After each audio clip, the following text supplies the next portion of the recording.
Hello everyone, मेरा नाम है आरिफ खान और आज से हम शुरू करने जा रहे हैं आफ्टर इफेक्ट के बिगिनर्स ट्यूटोरियल। जैसा कि अभी आप देखते आ रहे हैं हमारे इलिस्ट्रेटर और फोटोशॉप के जो हम बिगिनर्स के ट्यूटोरियल डाल रहे हैं, ऐसे ही अब हमारे आफ्टर इफेक्ट के ट्यूटोरियल चलेंगे। स्टार्टिंग में हम जितने भी हमारे सॉफ्टवेयर हैं उनके बिगिनर्स के ट्यूटोरियल ही हम लेकर चल रहे हैं, एडवांस अभी नहीं डाल रहे, क्योंकि जो न्यू स्टूडेंट हैं उनको बिगिनिंग से सीखना पड़ेगा, तभी वो एडवांस उनको समझ आएगा। एडवांस ट्यूटोरियल भी हम डालेंगे जब हमारे बिगिनर्स के जितने भी हमारे ट्यूटोरियल हैं कंप्लीट हो जाएंगे। तो ये जो आप बिगिनर्स और फोटोशॉप के ट्यूटोरियल देख रहे हो बिगिनर्स वाले, ये अभी बिगिनर्स की क्लास एंड नहीं हुई है, आगे भी हैं हमारी और ऐसे ही चलती रहेंगी जब तक हमारी बिगिनर्स की क्लासें ख़त्म नहीं हो जाती। इन्हीं के साथ साथ हमने आफ्टर इफेक्ट को भी ले लिया है और उनकी भी हम बिगिनर्स क्लासें जो हमारे यूट्यूब चैनल पे है उस पर डाली जाएंगी। बहुत से लोगों को कन्फ्यूजन है कि ये जो आफ्टर इफेक्ट और प्रीमियर प्रो है, इन दोनों में कौन सा बेस्ट सॉफ्टवेयर है।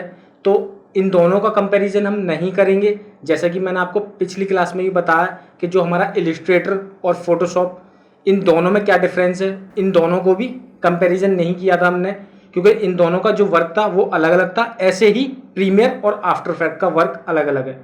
प्रीमियर प्रो में वीडियो एडिटिंग होती है, जैसा कि आप मेरे यूट्यूब चैनल पर जाके देख सकते हो। प्रीमियर प्रो की जो एडवांस और बिगिनर क्लासें ऑलमोस्ट हो चुकी हैं। वीडियो एडिटिंग में हमारा प्रीमियर आया था और मोशन ग्राफिक में आफ्टर इफेक्ट, दोनों का हो गया वर्क अलग अलग, ठीक है। जैसे कि हमारा इलिस्ट्रेटर और फोटोशॉप में चल रहा बेसिक बिगिनर का, ऐसे ही मुझे लगा कि मुझे आफ्टर इफेक्ट की भी क्लासें आपको देनी चाहिए इन्हीं के साथ साथ, इसलिए मैं आफ्टर इफेक्ट जो हमारा सॉफ्टवेयर है उसको ऐड कर रहा हूँ। तो जैसे कि मैंने आपको बताया कि आज है हमारी आफ्टर इफेक्ट की पहली क्लास, और पहली क्लास में हमें क्या क्या देखने को मिलेगा, क्या क्या करने को मिलेगा और कैसा हमारा आफ्टर इफेक्ट का इंटरफेस रहेगा। तो चलिए चलते हैं अपनी कंप्यूटर की स्क्रीन पर। तो ये है हमारा आफ्टर इफेक्ट का इंटरफेस, कुछ इस तरीके का। यहाँ आपको प्रोजेक्ट विंडो मिल जाती है और ये हो जाते हैं हमारे इफेक्ट कंट्रोलर, ठीक है। उसके बाद ये है हमारा कंपोजिशन पूरे एरिया, और ये है हमारा सोर्स नेम, जो हमारी लेयर होती हैं जितनी भी वो यहाँ आएंगी, और ये हो जाती है हमारी टाइमलाइन, ठीक है।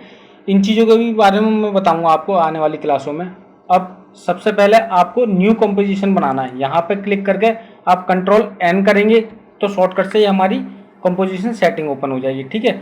नहीं तो आप यहाँ पे देख रहे हो ऊपर कंपोजिशन पे क्लिक करोगे और यहाँ से न्यू कंपोजिशन कर दोगे, ठीक है। अब ये हमारी कंपोजिशन सेटिंग आ जाती है। तो जैसे ये कंपोजिशन सेटिंग है, इसका नाम दे देते हैं हम क्लास 01। उसके बाद आप यहाँ पे देख रहे हैं प्रीसेट, ये हमारी HD सेटिंग है, ठीक है। यहाँ पे आप क्लिक करोगे आपको ये सारी सेटिंग ओपन हो जाएंगी, जिस किसी भी सेटिंग में आप एडिट करना चाहते हो। तो अभी मैं HD में करना चाहता हूँ तो ये HD रहने दूंगा। उसके बाद यहाँ पे आप देख रहे हो, यहाँ पे आपको सेटिंग भी दिखाई दे रही है, ये आपकी विड्थ आ जाती है, ये आपकी हाइट आ जाती है। अच्छा, पिक्सल रेशियो आप सेम रहने दोगे स्क्वायर पिक्सल में। उसके बाद ये आ जाती है आपके फ्रेम रेट, तो फ्रेम रेट को हम 25 ही रहने देते हैं। उसके बाद ये आ जाता है हमारा रिजोल्यूशन, यहाँ पे आपको फुल, हाफ, थर्ड, क्वार्टर ये चीज़ें मिल जाती हैं, ठीक है। तो हम इसको हाफ कर देते हैं। अब ये हमारा टाइम कोड आया था, इसको 0 ही रहने दें, और ये आ जाती है हमारी ड्यूरेशन, ठीक है। ये फ्रेम हो गया, ये सेकंड है हमारी 10 सेकंड, ठीक है, और ये मिनट और ये हॉर 10 सेकंड का आपको क्रिएट करना है। तो 10 सेकंड यहाँ पे मैं, तो जैसे अब ये यहाँ पे मैं 10 सेकंड ही रहने देता हूँ, आप अपने अकॉर्डिंग बढ़ा घटा भी सकते हैं इसको। अब ये आ जाता है हमारा बैकग्राउंड। बैकग्राउंड में आप यहाँ पे क्लिक करके और कोई भी बैकग्राउंड, ब्लैक रखना ब्लैक रख सकते हैं, व्हाइट रखना व्हाइट रख सकते हैं। तो यहाँ पे कर देता हूँ मैं ओके। अब ये आपका कंपोजिशन आ गया है, ठीक है। अब कंपोजिशन आने के बाद यहाँ देख रहे हो आप प्रोजेक्ट में जाओगे और यहाँ पे डबल क्लिक करके अपनी कोई भी फुटेज ले आओगे। जैसे यहाँ पर मेरी कोई इमेज है, पहले मैं इमेज का ही बता देता हूँ आपको। इमेज में ले लूँगा, ये मैंने एक इमेज ली और उसके बाद यहाँ अपनी लेयर पैनल में ले आऊँगा, ठीक है। ये देख रहे हो आप मेरी लेयर पैनल में आ गई। एक तो आप, जैसे मैं अभी अंडो कर देता हूँ, अगर आप यहाँ पे डायरेक्ट लेकर आते हो, ठीक है, तो यहाँ से भी डायरेक्ट लेके आ सकते हो। बट क्या है, कई बार क्या है कि हमारा यहाँ पे लाने से क्या फ़ायदा है, मैं डिलीट करके दिखाता हूँ आपको। यहाँ पे जैसे आप लाकर ड्रैग एंड ड्रॉप करोगे तो ऑटोमेटिकली ये सेंटर में रखी जाएगी, ठीक है। और यहाँ से आप लेकर जाओगे तो कहीं पे भी आपकी रख जाएगी, जहाँ पर भी आप माउस को अपने रिलीज़ करोगे। तो ये मैं इमेज अपनी पैनल में ले आया। उसके बाद यहाँ पर देख रहे हो टाइमलाइन पे भी मेरी इमेज शो हो गई है और कंपोजिशन में हमें इमेज दिखने लगी है। अब जैसे मैंने आपको पहले बताया था यहाँ पर हाफ दिख रहा है, तो यहाँ पर आप फुल भी कर सकते हो। इसका भी मैं आपको बताऊँगा ये हाफ और फुल का मतलब क्या है, ठीक है। थर्ड हो गया, ये हमारा क्वार्टर हो गया, इन चीज़ों के भी बारे में आगे बताऊँगा, आप आगे समझोगे। और ये देख रहे हो आप, ये हम अभी हमारा फिट, ठीक है। स्क्रीन जो है ना, ये कंपोजिशन की स्क्रीन, इसकी सेटिंग आ जाती है फिट। अगर आप कम ज़्यादा करना चाहते हो, जैसे 50% करना चाहते हो या 30%, ये छोटा बड़ा हमारा कंपोजिशन होता रहेगा, तो मैं इसको फिट ही रखता हूँ, आप भी फिट ही रखें। अब नेक्स्ट क्या रहेगा हमारा, जैसे मैं जाऊँगा इमेज पे और इसके मोशन खोलूँगा यहाँ पे। अच्छा, उससे पहले इन दो के बारे में बता देता हूँ मैं आपको। यहाँ से हमारा लॉक होता है, ठीक है, ये हमारी लॉक इमेज होगी। अब इमेज हमारी कुछ भी नहीं होगा हमारे इमेज में, और अगर हम लॉक हटा देते हैं तो आप इसको मैनेज कर सकते हो कहीं पे भी, ये देख रहे हो आप, मैनेज कर सकते हो, ठीक है। और लॉक होने के बाद कुछ नहीं होगा हमारी इमेज पे। अब यहाँ से मैं इसकी सेटिंग ओपन कर लूँगा, ये आ गया हमारा ट्रांसफॉर्म, और ट्रांसफॉर्म में आ जाती है हमारी ये सारे, जैसे anchor point, position, scale, rotation, opacity. इन पे मुझे काम करना, तो सबसे पहले मैं लॉक को हटाऊँगा, और यहाँ पे आप देख रहे हो पोजीशन, पोजीशन पे अब मैं ये देख रहे हो लेफ्ट राइट होता है पोजीशन से, और पोजीशन की राइट साइड से हमारा अप डाउन होगी इमेज, ठीक है। तो कुछ इस तरीके से हमारे काम करते हैं। अब स्केल का मैं बता दूं, स्केल का आप देख रहे हो ये हमारा छोटा बड़ा हो रहा है इमेज, ठीक है, छोटा बड़ा कर सकते हो। अच्छा, इसके जस्ट बराबर में ये जो आइकन है हमारा, इस आइकन को हटाने के बाद जब भी आप इमेज को छोटा बड़ा करोगे तो देखिए इक्वल साइज नहीं रहेगा इमेज का। मैं दोबारा से अंडो कर देता हूँ, और यहाँ पर हमारा इस आइकन को लगा ही रहने दें, हटाए ना, ठीक है। अब उसके बाद रोटेशन पाए जाते हैं, ठीक है। तो रोटेशन का आप देख रहे हो इस तरीके से हमारा रोटेट होता है। बाकी ये जो जीरो है, इसी इमेज में हम इसका भी बताएंगे कि इसका क्या मतलब है। और ये आ जाता है हमारा ओपेसिटी, ठीक है। अब हम एक बार इनकी की फ्रेमिंग करके देखते हैं। तो ये मैं सपोज यहाँ पर मैंने पोजीशन पर की फ्रेमिंग लगाई, ठीक है, और यहाँ पर इतने, ये 1 सेकेंड पे देखो, सेकंड ऊपर भी आपके शो हो रहे हैं। जो मैंने 10 सेकंड का कंपोजिशन लिया था, सेटिंग लिया था, वो 1 सेकेंड, 2, 3, 4, ये कुछ इस तरीके से हमारे यहाँ पर, यहाँ तक 10 सेकंड शो हो रहे हैं, ठीक है। उसके बाद यहाँ पे सबसे पहले मैंने पोजीशन पर की फ्रेमिंग लगाई। ध्यान रहे आपका जहाँ पर भी सर्कल होगा, की फ्रेमिंग वहीं से स्टार्ट होगी। कहीं आप यहाँ पर क्लिक करके लगाओगे तो देखो आप यहाँ पे आपकी की फ्रेमिंग भी लग जाएगी, ठीक है। कुछ इस तरीके से हमारी दोबारा हट गई, की फ्रेमिंग लग जाएगी। तो जैसे हमारा जहाँ पर भी सर्कल होगा वहाँ पे की फ्रेमिंग लगेगी। अब मैंने लगा ली पोजीशन पे, और उसके बाद यहाँ पर गया मैं, सपोज यहाँ पर बीच में 1 सेकेंड और 0 सेकेंड के बीच में, और यहाँ पर भी मैंने की फ्रेमिंग दोबारा से, अगर मुझे की फ्रेमिंग लगानी है तो इस पर क्लिक करूँगा, ये मेरा की फ्रेमिंग पॉइंट है, इस पर मैं क्लिक करूँगा तो देख रहे हो आप मेरी की फ्रेमिंग लग गई है यहाँ पर।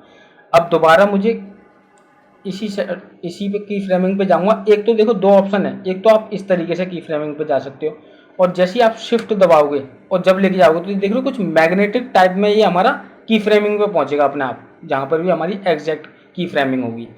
तो अब मैं पहली की फ्रेमिंग पे जाता हूँ और इसको कर देता हूँ अपना लेफ़्ट साइड में अपनी की फ्रेमिंग को, ठीक है। ये मैंने जो अपनी मेरी बुक थी इसमें मैंने लेफ़्ट कर दिया, ठीक है। उसके बाद अब आपको मैं एक बार प्ले करके दिखाता हूँ। तो कुछ इस तरीके से हमारी ये पोजीशन की फ्रेमिंग हुई है। अब दिखाता हूँ मैं आपको स्केल का। तो स्केल पे मैं स्टार्टिंग में जाऊँगा और यहाँ पर की फ्रेमिंग लगाऊँगा, ये मेरी की फ्रेमिंग लग गई, और दोबारा से मैं इस पे जाऊँगा, यहाँ पर भी एक बार की फ्रेमिंग को ऐड कर दूँगा, ठीक है। अब इसके बाद वापस मैं अपनी की फ्रेमिंग पे जाऊँगा, और अभी हमारा 100 है तो इसको करूँगा मैं 0, और 0 करने के बाद हमारा, मैं दोबारा से एक बार प्ले करके दिखाता हूँ। ये देखिए कुछ छोटे से जो हमारी इमेज है वो 0 से और 100 तक इस तरीके से आई है, ठीक है। तो ये तो हमारा हो गया स्केल की फ्रेमिंग। अब उसके बाद हम जाते हैं रोटेशन की फ्रेमिंग में। तो जैसा मैंने आपको बताया था कि ये एक बताऊंगा मैं आपको, रोटेशन तो मैंने बता दिया था, पर एक का क्या मतलब है, यहाँ पर अगर 0 है इस चीज़ का क्या मतलब है। मैंने यहाँ रोटेशन पे की फ्रेमिंग लगाई, और उसके बाद यहाँ पर गया मैं अपनी नेक्स्ट की फ्रेमिंग पे, और यहाँ कर दिया मैंने 1, ठीक है। तो ये क्या है, ये 360 ऑटोमेटिकली रोटेट कर देता है।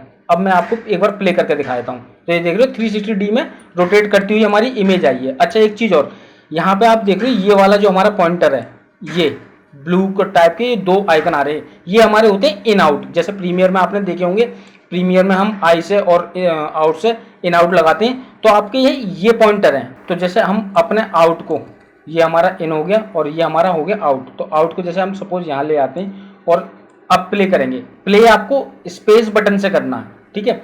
हमारा जो उसमें प्ले होता है, जैसे प्रीमियर में होता था स्पेस बटन से, ऐसे ही आफ्टर इफेक्ट में भी प्ले बटन स्पेस बटन से प्ले और पॉज होता है।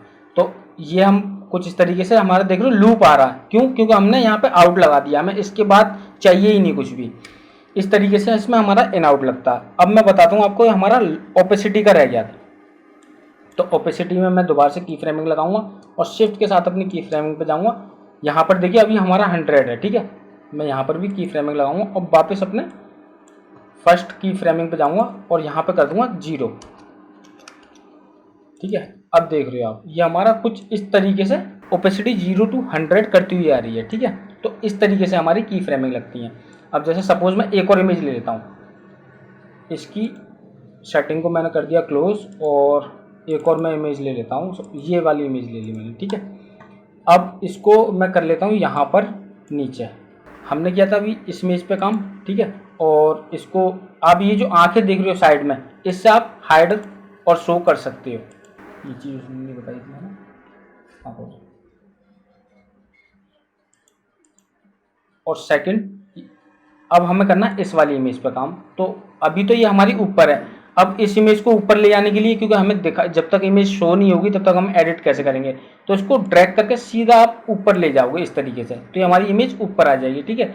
और अब जैसे कि हमें इस वाली इमेज पे तो कोई काम करना नहीं है, हमने की फ्रेमिंग कर दी, तो इसको कर देते हैं हम लॉक, क्योंकि हम जब दूसरी इमेज में काम करेंगे तो इसकी कोई सेटिंग ना छिड़े हम पे, इसलिए हम इसको कर देते हैं लॉक। और अब इसकी सेटिंग को हम कर लेंगे ओपन, की फ्रेमिंग को। अब जैसे कि मुझे इस इमेज पे, ये मैं एक सेकेंड स्केल करके देख लेता हूँ, रोटेशन स्केल या ओपेसिटी डाउन करके देख सकता हूँ मैं कोई, ठीक है। तो ये हमारा हाइड हो गया था, इसको मैंने ओपन कर लिया। अब इसकी ओपेसिटी में डाउन करके देख लेता हूँ, ठीक है। अब इसको हम किस तरीके से रखेंगे, तो ये मैं थोड़ा सा इसको छोटा कर लेता हूँ पहले अपने पोजीशन से या स्केल से थोड़ा सा मैंने यहाँ पर छोटा कर लिया और मुझे रखना है सपोज जैसे यहाँ पर रखना है, ठीक है। और थोड़ा सा मैं इसको रोटेशन में भी ले लूँगा कुछ इस तरीके से, या थोड़ा सा और भी छोटा कर सकता हूँ, कोई इशू नहीं है। जैसे स्केल अभी हमारा 39 है तो इसको मैं 35 कर लेता हूँ, ठीक है, ओके। अब ये तो मैंने अपने अकॉर्डिंग ही रखा आपको समझाने के लिए। अब जैसे कि मैं गया दोबारा से स्केल पे, याद रहे आपका जो फ्रेम है, अब जैसे मुझे लगानी यहाँ से, हमारी बुक आके रुकी यहाँ पर, तो मुझे अपनी ये जो दूसरी इमेज है एडवोकेट वाली, इसकी की फ्रेमिंग यहाँ से स्टार्ट करनी है, क्योंकि हमारी इसकी की फ्रेमिंग यहाँ पर एंड हो रही है, इस वाली लॉ वाली इमेज जो हमारी बुक वाली इमेज है। तो उसके लिए क्या करना है, अब मैं जाऊँगा, मैंने जैसे मुझे इसका स्केल पर काम करना है और ओपेसिटी पे, ठीक है। तो उसके लिए मैं यहाँ पर की फ्रेमिंग लगाऊंगा स्केल पर और ओपेसिटी पे, दोनों पे एक साथ भी लगा सकता हूँ। इस पे मैंने अलग अलग जो मेरी इमेज थी बुक वाली अलग अलग करके दिखाई, इस पे मैं एक साथ करके दिखा देता हूँ। तो जैसे स्केल और ओपेसिटी पे मैंने की फ्रेमिंग लगा ली और उसके बाद थोड़ा सा मैं आगे गया, जैसे सपोज यहाँ चला जाता हूँ, ठीक है।